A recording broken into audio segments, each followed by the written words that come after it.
आज थोड़ी सी और लकड़ी मिल जाए तो माँ के लिए दवा ले आऊंगा। कल रात उन्हें फिर से बुखार चढ़ गया था। भगवान मदद करना। अर्जुन एक बड़ा सा सागवान का पेड़ देखकर रुकता है। यही ठीक रहेगा, लकड़ी भी काफी मिलेगी। अचानक दूर कहीं से एक तेज चीख सुनाई देती है। बचाओ, कोई है क्या? अर्जुन रुक जाता है, उसका दिल तेज धड़कने लगता है। किसी की आवाज लगती है, पर इतनी दर्द भरी। शायद कोई शिकारी या मुसाफिर मुसीबत में है। मैं देखता हूँ, शायद किसी को मेरी मदद चाहिए। बचाओ, भगवान के लिए कोई है क्या? वहाँ एक बुजुर्ग आदमी पड़ा है। अरे बाबा, ये क्या हुआ आपको? रुकिए, मैं मदद करता हूँ। बेटा, सुबह से यहीं पड़ा हूँ, कोई नहीं आया। पैर हिलता नहीं, बहुत दर्द हो रहा है। चिंता मत कीजिए, मैं हूं ना। मैं ये पत्थर हटाता हूँ। ओह, बस थोड़ा सा और हो गया। भगवान तेरा भला करे बेटा। अगर तू ना आता तो मैं तो यहीं मर जाता। बाबा, आप ज्यादा बात मत कीजिए, चलने की कोशिश कीजिए। मैं आपका सहारा बन जाता हूँ। बेटा, तेरा नाम क्या है? अर्जुन, मैं यहीं देवगांव से हूँ। बहुत नेक है तू अर्जुन, पर तुझे पता है लोग इस जंगल में अकेले नहीं आते। हाँ, मैंने सुना है, पर मैं तो रोज आता हूँ। अभी तक तो कभी कुछ बुरा नहीं हुआ। सबके नसीब में एक दिन आता है जब जंगल अपनी पहचान दिखाता है।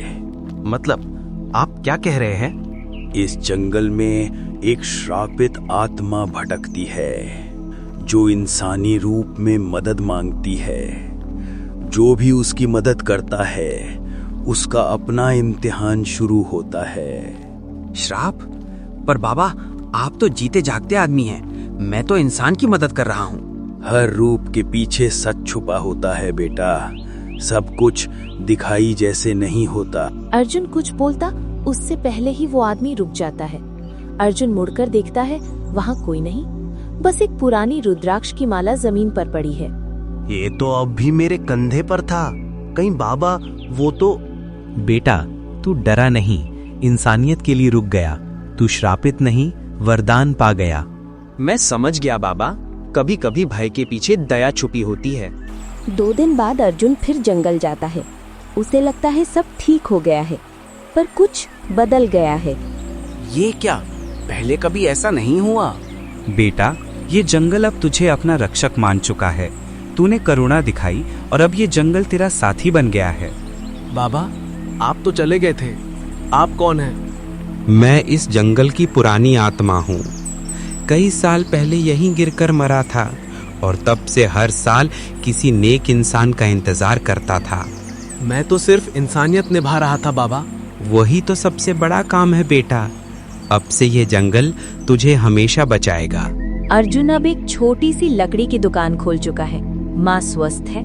लोग कहते हैं उसकी लकड़ी से बने घर हमेशा सुरक्षित रहते हैं।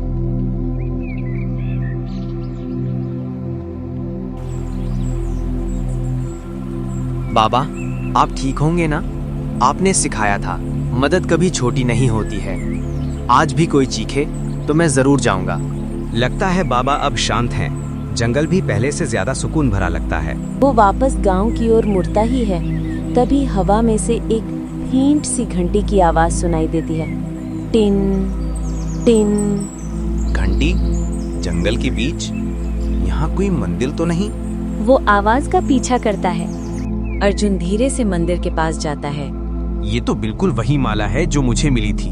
क्या ये बाबा? आपको यहाँ कैसे पता चला? मैं आवाज सुनकर आया था। तुम कौन हो? मैं चांदनी हूँ, इस मंदिर की रक्षिका। मुझे लगा था अब कोई यहाँ नहीं आएगा। मंदिर का दिया तो जल रहा है, पर यहाँ कोई रहता नहीं। यही तो इसका रहस्य है।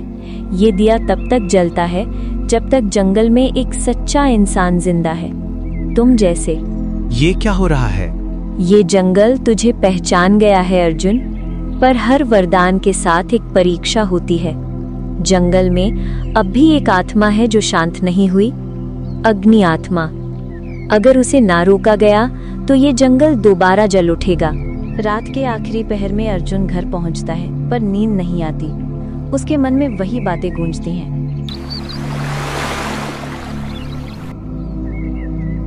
एक बड़ा सा पेड़ आधा जल चुका था और उसके पास मिट्टी में लिखा था, वो वापस आ गया। कौन वापस आया? क्या ये वही श्रापित आत्मा है? पेड़ के अंदर से एक भयानक आवाज आती है, तेरा जंगल अब मेरा है अर्जुन। मैं तुझे ये जंगल बर्बाद नहीं करने दूंगा। कुछ देर बाद चांदनी वापस उसके सामने आती है। उसके चेहरे पर आंसू है। तुमने उसे रोक दिया। मुझे लगा मैं कभी उस आत्मा को शांत नहीं कर पाऊंगी। पर तुमने कहा था तुम रक्षिका हो, क्या तुम भी? हाँ अर्जुन, मैं भी एक आत्मा हूँ, वही ऋषि की बेटी जिनके मंदिर का दिया जलता है। मुझे तब तक शांति नहीं मिलती जब तक कोई इंसान जंगल को बचाता नहीं। तुम्हें अब शांति मिल गई चांदनी। वो धीरे धीरे प्रकाश में बदलकर उसी दिया में समा जाती है। रात में जब वो घर लौटता है, हवा फिर से ठंडी चलती है और उस हवा में कहीं से आवाज आती है, शाबाश बेटा, तू जंगल का सच्चा रक्षक है। हर बार ये आवाज वही कहकर चुप हो जाती है। लेकिन आखिर ये जंगल मुझसे क्या चाहता है? फिर जंगल गया था ना बेटा, ये जंगल कुछ कह रहा है तुझे, पर सुन ले, ज्यादा गहरा मत जा, जंगल के अपने राज होते हैं। पर माँ, अगर जंगल मुझे बुला रहा है तो शायद मुझे उसका राज समझना होगा। सुबह अर्जुन ने देखा उसके घर के आंगन में कुछ लिखा है, पहाड़ी के उस पार सच तेरा इंतजार कर रहा है। बेटा वहाँ मत जा, वो हवेली श्रापित है। तुम्हारे पिता भी वहाँ गए थे और कभी वापस नहीं आए। पिता? उनके बारे में तो आप कभी नहीं बताती। उन्होंने भी किसी को बचाने की कोशिश की थी, पर हवेली के अंदर कुछ ऐसा है जो इंसान को अंधेरा बना देता है। माँ, अगर पिता ने सच जानते हुए भी वहाँ कदम रखा था तो मुझे भी उनका सपना पूरा करना होगा। अगले दिन अर्जुन अपनी कुल्हाड़ी माला लेकर चला गया। शाम तक वो एक बड़े लोहे के दरवाजे के सामने था। ये तो बिल्कुल मेरे पिता जैसे लग रहे हैं। वही सच है जिसे तूने ढूंढना चाहा अर्जुन। वहाँ एक बुजुर्ग पुरुष खड़े हैं। बाबा, आप मेरे पिता हैं। मैं तेरा पिता नहीं, उसका स्मरण हूँ। मैं वो आत्मा हूँ जो इस हवेली में बंद है। तेरे पिता मुझे मुक्ति देने आए थे, पर स्वयं बंद हो गए। मैं उन्हें छुड़ाऊंगा, बताइए कैसे? बस एक काम कर, हवेली के हृदय में एक छुपी हुई अग्नि है, उसे माला के तेज से शांत कर, वरना ये जंगल और ये गांव दोनों जल जाएंगे। अर्जुन अंदर गया। हवेली के बीच में एक लाल प्रकाश निकल रहा था। तू भी अपने पिता की तरह जल जाएगा। ये मला सिर्फ रुद्राक्ष नहीं, इंसानियत का संकल्प है। उसके हाथ से एक तेज रोशनी निकली। एक पुरानी महिला जिनकी आंखों में आंसू थे। बेटा, हम सबको तुझसे शांति मिली। एक दिन सुबह गांव के प्रधान ने पुकार लगाई, अर्जुन जल्दी आओ, गांव के पास वाले पेड़ों को कोई काट रहा है। अर्जुन दौड़कर पहुंचता है। वहाँ 3-4 आदमी बड़े बड़े मशीन लेकर पेड़ गिरा रहे थे। रुको, ये जंगल पवित्र है, तुम्हें कोई हक नहीं इन्हें काटने का।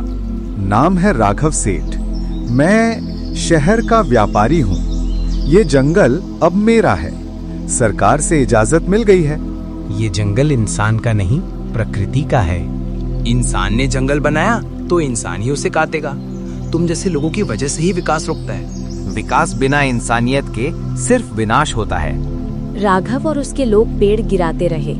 अर्जुन, तू हमारा रक्षक है, पर अब अंधेरा इंसान के रूप में लौट आया है। अगर उसे नहीं रोका गया तो ये धरा सूझ और भूख का नारा बन जाएगी।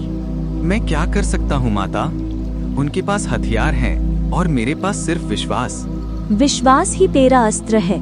ये माला अब रोशनी नहीं, प्रकृति का प्रकोप बनेगी, पर सिर्फ तब जब तू सच्चा बनेगा। राघव, अब बस करो। क्या करेगा तू? जंगल का रक्षक बन गया क्या? मैं इंसानियत का रक्षक हूँ। वो माला को उठाता है और अचानक उससे प्रकाश की लहर निकलती है।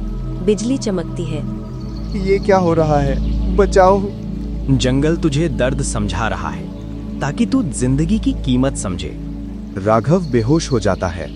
जंगल तुझे माफ कर रहा है, पर शर्त ये है, तू फिर कभी किसी पेड़ को हाथ नहीं लगाएगा। वो शर्त मान जाता है।